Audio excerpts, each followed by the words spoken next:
Chairman, welcome to all three witnesses. Ms. Duke, you're here for the first time as Acting Secretary, and Director Ray, you're here for the first time before the committee. We're glad that you're still here, Nick. We need you.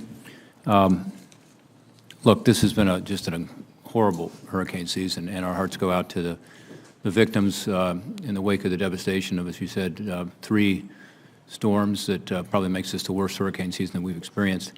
And our thanks go out to the first responders and to the volunteers, some from my state and all the states represented here, who have lent a hand to their fellow citizens. But our citizens today in the Virgin Islands and in Puerto Rico, I think, are in a particularly difficult situation. And I understand that in Texas and Florida, we've also got a tough situation, but we have the capability to be able to handle that better at the state level.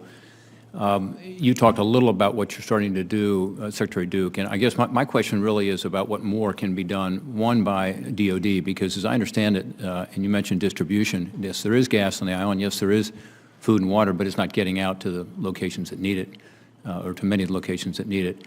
And it seems to me that infrastructure is going to have to be provided by the federal government. So what can you tell us about DOD cooperation in that? Because it seems like you're not going to just need FEMA folks, you're going to actually need bodies and vehicles and other infrastructure, communications infrastructure. What is DOD doing? What could they do more of? And then finally, what more can we do? I know you're going to come to us for additional appropriations later this fall, but what could this Congress be doing right now? So DOD is providing tremendous support. We have about 16 ships in the area between DOD and Coast Guard, with additional on the way, including Mercy ship, a hospital ship. One of the things DOD is doing that's critically important is assessing the ports and the airports. If we can get the ports and the airports to full operations, that's going to be huge. We were able to reactivate the closed Air Force Base Roosevelt Roads, so now we're flying our supplies through that airport and have been able to open Puerto Rico to commercial flights to allow persons to come back to the United States that want to come back.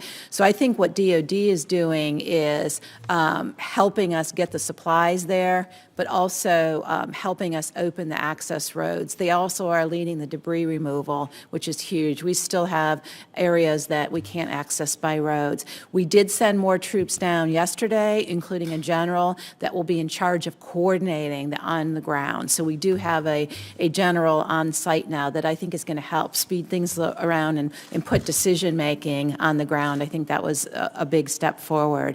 In terms of Congress, there is funding. We did ask yesterday in a congressional call to hold off congressional visits because of the limited airspace, spacing between flights, and we thank you all for doing that. I know many of you want to get there and see it, and we thank you for postponing until at least next week on congressional visits so that we can use every minute of airspace and time for those that have survived this terrible event.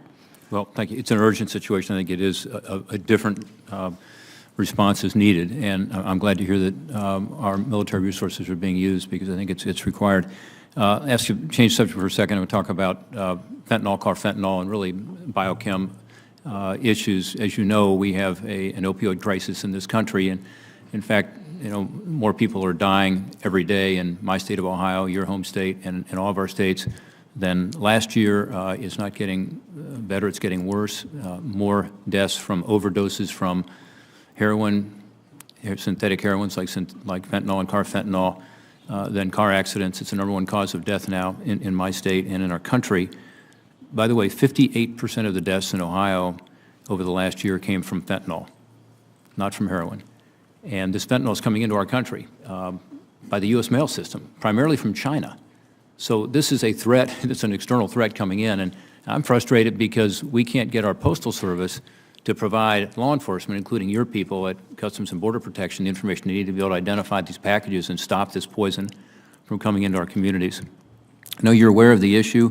Can you tell us what progress you're making to be able to stop this, and do you support our legislation to stop back? There are a number of members of this committee who are co-sponsors of that legislation. It's very simple. It just says that the post office has to provide advanced information to law enforcement to be able to identify these packages and stop this threat. Absolutely, and I think that that the work of this committee has helped. I am meeting with the Postmaster General next week. We have gotten visibility into a certain percentage of packages, but it absolutely has to increase. Additionally, we're seeing the routing change. So as we address China, the routing is changing to some stops. So we're definitely focused on that, and I feel confident the the Postmaster General is at the table now. Well, we'd like your support on this legislation, and because it needs a change in law to require the post office to do what all the other private carriers have to do. And the traffickers know, as was said by Mr. Rasmussen earlier, they know how to take advantage of our weaknesses, and this is a weakness right now in our current system. And by the way, this product is also being weaponized. So carfentanil in particular, to Director Ray, I hope you all will focus on that as well.